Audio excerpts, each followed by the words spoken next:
Salve, salve, nação tricolor. Hoje o videozinho já no final do dia, mas para trazer as atualizações do dia para vocês. E vamos conversar sobre o seguinte. Eu dei uma analisada mais a fundo no André Silva, porque é curioso, né? Porque às vezes a gente tem centroavantes que são mais técnicos, outros são mais ali na vontade, como era Luiz Boi Bandido. Enfim, fui dar uma analisada. E assim, eu fiquei surpreso. Eu assisti alguns vídeos dele de melhores momentos, né? Tanto só de gols como de jogadas. E assisti, eu achei no YouTube dois jogos do Vitória Guimarães dessa temporada, né? Os jogos completos. Assisti um período dos jogos. E assim, eu fiquei bastante surpreso, porque ele é um jogador que tem um posicionamento de área impecável, impecável. Só que é um jogador que tem muito recurso ofensivo. Como assim? Tem uma intensidade física absurda, ele marca e antecipa um número de jogadas relativamente alto, certo? Tem uma capacidade de drible muito boa e é um jogador que tem uma velocidade altíssima. A gente sabe que o futebol português não é um futebol do nível dos mais altos, mas eu acredito que não exista uma disparidade tão grande do futebol português para o futebol brasileiro. Então, assim, possa ser que ele não tenha a mesma facilidade, que eu acredito que ele vai ter, porque ele tem muito recurso, muito recurso. A única coisa que eu não vi tão forte nele foi a questão de cabeceio. Ele não tem tantos gols de cabeça e eu não vi muitos lances dele se posicionando bem na área para a questão de cabeceio, né? Que é um ponto forte do Caleri. Mas no restante, eu chego a crer que ele provavelmente vai ser o melhor atacante que nós temos com versatilidade. A gente tem que aguardar para ver, mas eu fiquei extremamente surpreso com a quantidade de recursos que esse cara tem. Muito, muito recurso. Um cara que é novo, tem 26 anos, tá vivendo o auge da carreira dele agora, o auge físico dele agora. Eu acho que se o Carpini der oportunidades, entender como joga o jogador, porque assim, quando você tem jogadores que não são esses gênios fora da curva, que jogam bem em qualquer situação, vai muito o treinador também entender qual a melhor maneira do cara jogar. Por exemplo, o Caleri, se ele tivesse um sistema ofensivo que desse como prioridade criar a jogada para ele, se os nossos alas e pontas cruzassem a bola bem, se tivessem bastante jogadas que forçassem o jogo em cima dele, o Caleri teria um nível de uma média de gols muito maior. O Caleri, ele lá na frente, ele meio que briga sozinho. É tanto que a maioria dos gols do Caleri são gol de cabeça. As poucas bolas que o Caleri recebe na frente, ali para ele finalizar, algo do tipo, ele tem que se virar. E geralmente ele tem um aproveitamento aí de 30%. De três que vai, ele guarda uma, que é pouquíssimo. Ele acaba se destacando porque ele é um cara que briga muito, ele vai muito atrás da jogada, ele briga por muitos lances. Ele fez isso contra a Inter de Limeira mais uma vez, né? Mas assim, eu fiquei muito, muito impressionado com o André Silva. Eu vi nele uma mistura de praticamente todos os atacantes que ele tem no elenco, que é Ferreirinha, Eric, Caleri e Luciano. Para mim, ele tem praticamente um pouquinho de cada. Então, assim, acho que é um cara que vai agregar demais e tem tudo para surpreender. Eu fiquei mesmo assim chocado. E é porque eu comecei assistindo só os melhores momentos. Eu falei, não, tá errado. Eu não acredito que esse cara é centroavante, porque o cara tem um recurso absurdo. Absurdo. Aí fui olhar o jogo completo, né, para ver como é que é o posicionamento dele, como é que se ele volta para marcar, como é que é a disposição dele tática, né? E é um cara que corre tanto quanto o Caleri e tem muito recurso. O cara dribla muito bem, consegue fazer drible com mudança de direção, muito, muito, muito, muito, muito técnico mesmo. O cara tem muito recurso. Acho que foi uma baita de uma contratação. E é um cara que não obrigatoriamente vai ser só centroavante. Eu acho que vai bem além disso daí, viu? Você é um cara que vai agregar demais. Falando também um pouco sobre reforços, é o seguinte: tem uma negociação do São Paulo mais próxima com o Marlon, né? Que é o lateral esquerdo que está no Cruzeiro. Ele está tendo aí umas dificuldades sobre renovação com o Cruzeiro. E tem tudo para dar certo com o São Paulo, né? Agora sim, o São Paulo tem que correr contra o tempo, porque a gente tem até o dia 7 para escrever jogadores, né? E até o dia 19 para escrever jogadores que estejam disputando as finais do Campeonato Paulista. Por exemplo, avançou Água Santa, Palmeiras, São Paulo já é o próprio São Paulo, né? Mirassol, ele vai poder contratar desses times, escrever jogadores desses times do dia 7 para frente, né? Então, assim, a diretoria vai correr para tentar resolver isso aí, porque é o seguinte,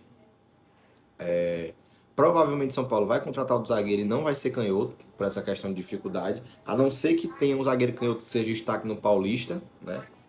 Aí seja uma surpresa, mas porque é o seguinte, até emendando já nisso daí, foram divulgados, né, a Copa América, né, e nós vamos ter 7 jogos que nós seremos afetados pelas convocações, né, e a gente pode perder, né, Pablo Maia, Rafael, Ferrarese, Arboleda, Rames Rodrigues.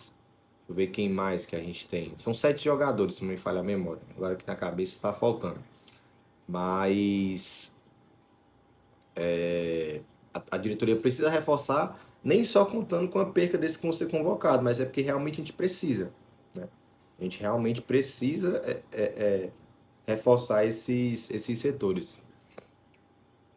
E aí, eu estava dando uma analisada sobre esses jogos, são grandes jogos, tá? É numa parte meio que divisória de águas do Campeonato Brasileiro. E uma coisa que me veio à cabeça foi o seguinte, com a lesão do Luiz Gustavo, a gente fica meio que com a carência ali de volantes, né? E a gente tem um jogador aí que já foi dispensado pelo Rogério, pelo Dorival e agora pelo Carpini, né? Que é o Luan. E eu, sinceramente, eu acho que tem alguma coisa mal contada nessa história do Luan. Porque o Luan já jogou muito pelo São Paulo, tudo bem que a lesão que ele teve foi séria, ele passou muito tempo fora, mas é um jogador que sempre teve uma postura de se entregar muito, né, nos treinamentos, em condicionamento físico. E eu não entendo por que tantos jogadores, tantos treinadores estão se desfazendo do Luan, porque o Luan, ele não é o melhor volante do mundo, mas ele é um excelente suplente. Jogador de marcação, para quando você precisar ali marcar um jogador que esteja ali numa boa fase, ele faz isso super bem, como sempre fez, né? Eu não entendo esse motivo. Eu acho que tem alguma coisa errada, ou do Luan ou do próprio São Paulo, né? Porque, por exemplo, se a gente perde o Pablo Maia, o Luan ser reintegrado cairia como uma luva, entendeu? Ajudaria demais, mas não sei se o São Paulo vai fazer isso, né? Ou se vai já buscar algum volante, né? Enfim, e o Luan poderia até, no improviso, jogar na lateral direita, e colocar o Bobadilha para jogar de volante, já que o Bobadilha tem mais qualidade técnica, e o Luan marca divinamente bem, se adaptaria. Eu tenho certeza que ele faria isso para ficar no São Paulo, porque ele sempre fez muita questão. Então eu acho muito estranho essa situação do Luan no São Paulo, né? Outra coisa também que foi divulgada hoje são as listas de jogos do Brasileirão, né? Não foram divulgadas as datas, mas a gente inicia os 3 primeiros jogos, né? O primeiro em casa contra o Fortaleza e os outros 2 fora, né? A gente sabe que o time do Fortaleza é um time muito bom, mas eu acho que é um bom início. A nossa torcida mais uma vez vai marcar presença. Nós já temos aí 46 mil ingressos vendidos para o jogo de domingo, né? Amanhã contra o Palmeiras, né? Então, acredito que a torcida apoiando a torcida do São Paulo sempre vai ser o maior triunfo, né? Sempre vai ser o maior ponto de desequilíbrio para esse time. Enquanto os jogadores se conectarem com a torcida continuar lotando e dando apoio também pelas mídias sociais, vai ser de suma importância. Amanhã eu vou fazer um vídeo do pré-jogo, né? Falando um pouco sobre escalações e tudo, tem algumas especulações sobre essas escalações, né? E o time do São Paulo treinou bem, né? Sobre o Rames Rodrigues, ele sentiu algumas dores, mas vai jogar, não como titular, né? Deve receber alguns minutos aí contra o Palmeiras, mas no vídeo de amanhã eu vou deixar isso bem detalhado, né? Falar ali nome a nome. Tem uma duvidazinha na zaga, né? Que é se vai jogar Ferrarese ou Diego Costa. Mas no vídeo de amanhã a gente vai deixar tudo isso mais claro, né? Então, assim, qual o panorama que a gente tem? O São Paulo precisa correr contra o tempo para a gente conseguir um lateral esquerdo e um zagueiro, mesmo que não seja canhoto, porque a gente vai precisar, não vai dar para a gente ficar essa quantidade de jogos aí só com Alan Franco e Diego Costa.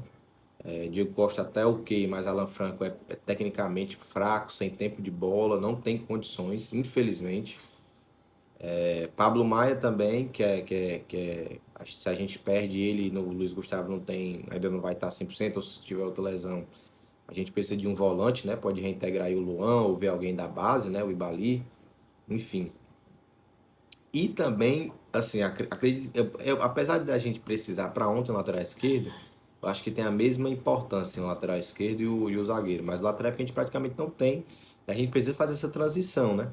Porque o Wellington provavelmente não vai ficar e não vai renovar. Eu acho que só tem um jeito, infelizmente eu não quero acreditar nisso, mas acho que só tem um jeito do Wellington ficar. É se ele se queimar e o mercado não quiser mais ele, que foi o que aconteceu com o Alce. O Alce não quis renovar de jeito nenhum na época, ia para o Bragantino, se não me falha a memória, acabou tendo uma lesão de ligamento e ninguém mais quis ele se tratou no São Paulo e depois o São Paulo está emprestando ele, eu não sei se ele ainda é jogador do São Paulo, mas eu acredito que o Wellington só vai renovar se ele der algum erro aí, pegar um banco, algum vacilo, ou se tiver alguma lesão, porque o que parece agora ele só tá, o empresário dele está focado em grana, grana, grana, não tem plano de carreira. Como foi como o empresário do Caio Paulista fez, né? O Caio Paulista nunca tinha dado certo em canto nenhum, veio para o São Paulo, se encontrou e foi para o Palmeiras ser banco, né? E não se sabe qual vai ser o plano de carreira dele, né? Se o Palmeiras vai querer renovar, se ele vai ter oportunidade, enfim. Saiu de um clube que ele participou da história do clube e preferiu jogar fora. Eu não sei até que ponto, qual era o plano de carreira do empresário dele para ele, né? Em relação à longevidade. Mas enfim, amanhã, no vídeo de amanhã, a gente vai falar dos detalhes aí do pré-jogo, né? Se houver mais alguma informação sobre renovações aí, sobre reforços, eu trago para vocês. Jandrei já não vai para o Internacional, não tem conversa. Apesar de alguns veículos da nossa mídia alternativa estarem falando de Luciano no Vasco, isso aí é nulo. Luciano não vai para o Vasco de jeito nenhum. O Luciano provavelmente ele só sai do São Paulo para uma oferta financeira muito boa. No futebol chinês, Arábia, enfim, né, que são os mercados que contratam os nossos destaques brasileiros acima aí dos 25 anos. Então já sabe, pessoal, curte o vídeo, compartilha, deixa um comentário aí. E lembre-se, todo dia a gente está aqui gravando vídeos, trazendo conteúdos para vocês, torcer para Deus abençoar para esse canal crescer bastante e a gente continuar aqui trazendo notícias do nosso tricolor. Valeu, nação São Paulina, até amanhã, até a próxima. Palpite de amanhã, 2-1 para o São Paulo, tá? 2-1, vamos ganhar do Palmeiras dentro de casa, a torcida vai dar um espetáculo.